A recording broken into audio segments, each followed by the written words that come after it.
Satyabama Institute of Science and Technology, Chennai and Sriperumbudur. Kerala மாநிலம் திருவனந்தபுரத்தில் உள்ள ஆற்றுக்கால் பகவதி அம்மன் கோயிலில் பொங்கல் விழா துவங்கி நடைபெற்று வரும் நிலையில் பல லட்சக்கணக்கான பெண்கள் பங்கேற்றுள்ளனர். சுமார் 16 கிலோமீட்டர் வரை 10,000க்கும் மேற்பட்ட போலீசார் பாதுகாப்பிற்காக நிறுத்தப்பட்டுள்ளனர். அந்த காட்சிகளை திரையில் பார்த்து வருகிறோம்.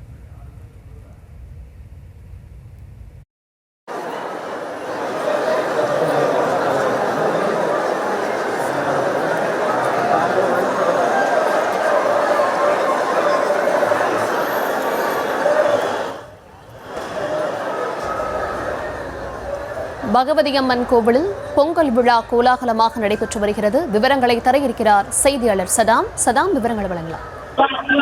வணக்கம். அதாவது திருவனந்தபுரத்தில் அமைந்துள்ள மிகவும் பிரசித்தி பெற்ற ஒரு கோவிலான ஆற்றுக்கால் கோவில் பொங்கல் விழாவில் பல லட்சம் பெண்கள் பங்கேற்றுள்ளனர். இந்த மாநகரம் முழுவதும் 16 கிலோமீட்டர் சுற்றளவில் 10,000க்கும் மேற்பட்ட போலீசார் தற்போது பாதுகாப்பு பணியில் ஈடுபட்டு வருகின்றனர். இந்த நிகழ்வில் கேரள அமைச்சர்கள் மற்றும் சின்னத்திரை நடிகைகள் பங்கேற்றுள்ளனர். கேரள மாநிலம் திருவனந்தபுரத்தில் அமைந்துள்ள பிரசித்தி பெற்ற ஆற்றுக்கால் பகவதி அம்மன் கோவில் அமைந்துள்ளது.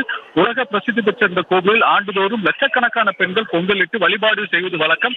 கடந்த ஆண்டு 35 லட்சம் பெண்கள் பொங்கலிட்டு வழிபாடு நடத்தினர். இந்த ஆண்டு வழக்கம் போல பொங்கல் நிகழ்ச்சியானது சற்று நேரத்துக்கு முன்பாக பண்டார அடுப்பில் தீ மூட்டப்பட்டு பொங்கல் நிகழ்வு துவங்கியது. இந்த நிகழ்வில் கேரள அமைச்சர்கள் மற்றும் சட்டமன்ற உறுப்பினர்கள் மற்றும் கேரள சின்னத்திரை நடிகைகள் இந்த பொங்கல் நிகழ்ச்சியில் பங்கேற்றுள்ளனர். அதே போல இந்த ஆண்டு 40 லட்சம் பெண்கள் பொங்கலிடுகின்றனர். மாநிலத்தில் பல்வேறு பகுதியில் இருந்து, அதாவது தமிழ்நாடு, கர்நாடகா உள்ளிட்ட பல மாநிலங்களிலிருந்து பெண்கள் குவிந்துள்ளனர். திருவனந்தபுரம் மாநிலம் முழுவதும் சந்தித்துள்ளது.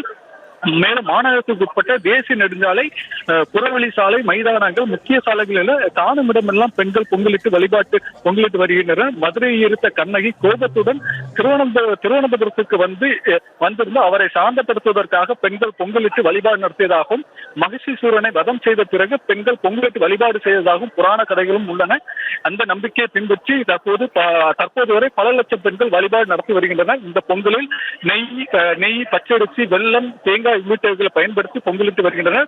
மாநகரம் முழுவதும் 16 கிலோமீட்டர் சுற்றளவில் 10,000க்கும் மேற்பட்ட போலீசார் பாதுகாப்பு பணியிலும் ஈடுபட்டு வருகின்றனர்.